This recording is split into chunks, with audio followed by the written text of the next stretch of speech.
Kepopuleran Hamas ternyata tak menyusut di Gaza.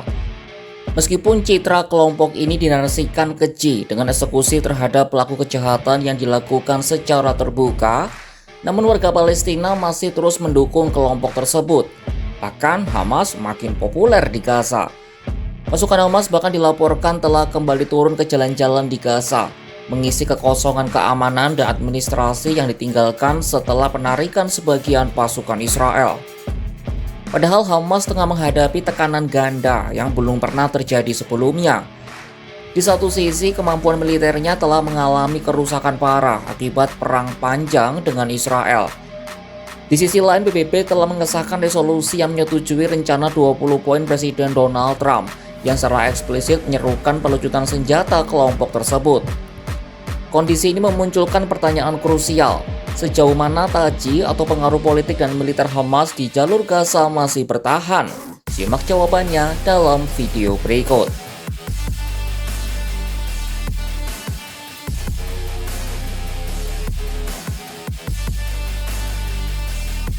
Sejak gencatan senjata diberlakukan dan pasukan Israel mundur ke garis kuning, Hamas telah kembali menegaskan kekuasaannya atas Gaza. Penguasaan kembali ini tidak hanya bersifat ideologis, tapi didorong oleh kebutuhan pragmatis warga sipil. Popularitas kelompok ini di kalangan warga Palestina di Gaza meningkat tajam. Jajak pendapat terbaru yang dilakukan oleh Pusat Penelitian Kebijakan dan Survei Palestina menunjukkan 51% warga Gaza memandang positif kinerja Hamas di masa perang. Angka ini naik signifikan dari 43% pada Mei 2025 dan 39% tahun lalu.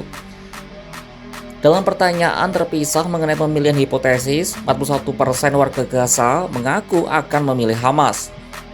Dukungan responden kali ini merupakan tingkat tertinggi yang tercatat sejak Desember 2023.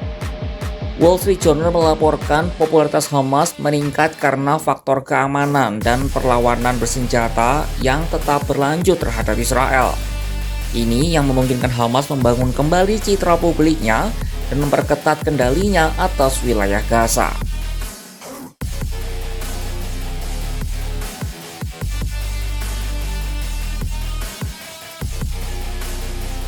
Setelah penarikan sebagian militer Israel, kekosongan keamanan di Gaza memicu gelombang kejahatan, penjarahan, dan pelanggaran hukum. Anggota-anggota Hamas dengan cepat kembali muncul di jalan-jalan, berpatroli, dan bertindak sebagai polisi atau petugas keamanan internal untuk menindak geng-geng kriminal. Wall Street Journal melaporkan warga Gaza termasuk mereka yang semula menentang Hamas menyambut baik penurunan kasus kejahatan dan penjarahan. Aktivitas pengamanan oleh Hamas ini juga berdampak signifikan pada pengiriman bantuan kemanusiaan. Sebelum gencatan senjata, sekitar 80% bantuan PBB dan afiliasinya di Gaza dicegat atau dirampas oleh geng-geng bersenjata. Namun sejak Oktober 2025, kantor PBB untuk koordinasi urusan keamanan atau OCHA melaporkan angkanya turun menjadi hanya 5%. Mereka mengaitkan penurunan ini dengan peningkatan pengiriman bantuan dan aktivitas polisi biru Hamas dalam mencegah kriminalitas di Gaza. Di luar isu keamanan, Hamas disebutkan kembali mengatur tata ekonomi warga, termasuk harga ayam dan sebungkus rokok. Segala sesuatu yang masuk ke Gaza kini dikenakan biaya, terutama pada barang yang diimpor oleh pihak swasta. Para pedagang yang dianggap memasang harga terlalu tinggi akan dikenakan denda. Meskipun Kepala Kantor Media Hamas Ismail Al-Tawabta membantah hal ini dan menyebut pihaknya tidak menaikkan pajak apapun. Seorang peneliti di lembaga riset Washington Institute, Gaid Al-Omari menilai langkah Hamas ini adalah upaya untuk mengirim pesan bahwa Hamas tidak bisa disingkirkan dengan mudah. Sementara seorang peneliti di Institut Internasional untuk Kontraterorisme di Universitas Reichman Israel, Salom Ben Hanan, meyakini bahwa Hamas tidak akan hancur. Sebab meskipun pejabat militer Israel mengklaim sekitar 90% roket kelompok itu telah hancur, para analis mencatat bahwa merekrut pejuang baru bukanlah masalah bagi kelompok Hamas.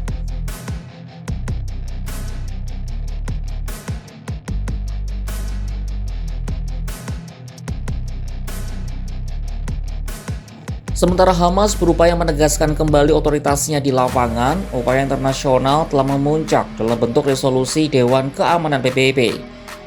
DKPBB meloloskan resolusi rancangan 20 poin Trump pada Senin 17 November 2025.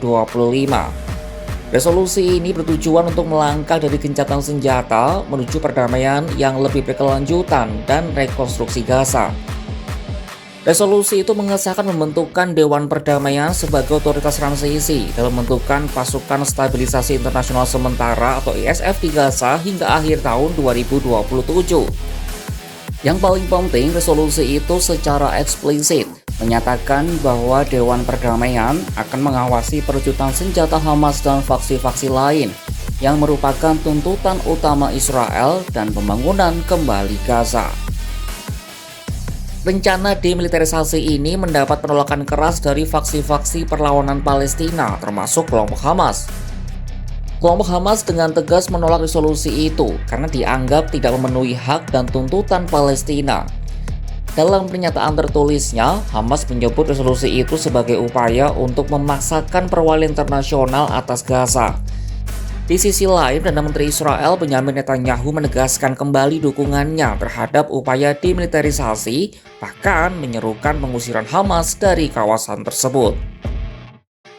Hamas berada dalam lingkaran paradoks. Meskipun kekuatan militernya telah terkuras, kemarahan publik Palestina terhadap Israel dan kebutuhan mendesak akan stabilitas pasca perang justru mendorong popularitas dan penerimaan pragmatis terhadap peran Hamas sebagai otoritas penegak hukum dan administrasi sipil. Tetapi penguatan kontrol sipil ini terjadi di tengah ancaman internasional yang serius. Resolusi DKPBB yang didukung Amerika Serikat dan Israel telah secara resmi menjadikan percutan senjata Hamas sebagai prasyarat untuk rekonstruksi dan perdamaian. Ini mengubah fokus konflik dari sekadar pertempuran militer di terowongan menjadi perebutan otoritas politik dan kontrol administratif atas masa depan Gaza. Mampukah Hamas bertahan di tengah tekanan yang semakin berat ini? Saksikan kabar lainnya hanya di kanal YouTube Kompas.com.